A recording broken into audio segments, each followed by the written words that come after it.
As Oregon lawmakers throw lawsuit after lawsuit at the Trump administration, the governor tackling the state's toughest issues, from threats to federal funding cuts to cell phone bans and the state of Oregon State Hospital. It's 11 o'clock. I'm Jeff Gianola. The governor's remarks come during what many call very uncertain times. Ariel Yakabazi digging deeper into what the governor had to say. The governor remains steadfast in her statements about a number of those topics, whether it's phones out of the classroom and keeping DEI policies in them. We also heard from the governor about her thoughts on the recent shift in leadership at the Oregon State Hospital. Let's see, where do we want to start? Oregon Governor Tina Kotek talking with reporters Tuesday, discussing a number of issues impacting many Oregonians. It is part of what we do here in terms of making sure every student can be safe and supported in the classroom. So that letter went back to the administration saying we have done nothing unlawful and we are not changing how we do our work here in the state of Oregon. She talked diversity, equity, and inclusion, doubling down on her efforts to keep state policies.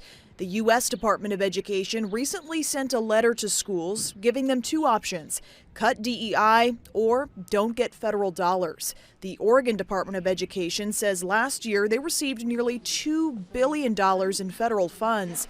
Kotek's office sending their own letter back to the US Department of Education. We can send a clear message that in Oregon, our schools are open and our classrooms are a safe place for our students. Sticking with schools, Governor Kotek also talked cell phones, an often contentious topic among students and parents.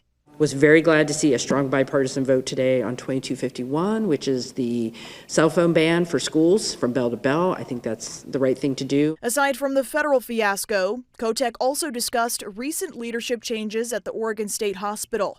A new leader announced earlier this week following a patient death last month and the resignation of former interim superintendent Dr. Sarah Walker. What's going on at the Oregon State Hospital? At this point, I can't comment on any of the other details related to the patient death, but I'm going to do everything I can to support patient safety and high standards of care at the state hospital. Obviously, a lot of topics covered at the meeting today. Now, when it comes to eliminating DEI policies in schools, the U.S. Department of Education has a deadline set for April 24th. That's next week. Reporting on the South Waterfront tonight, Ariel Yakabazi, KOIN 6 News.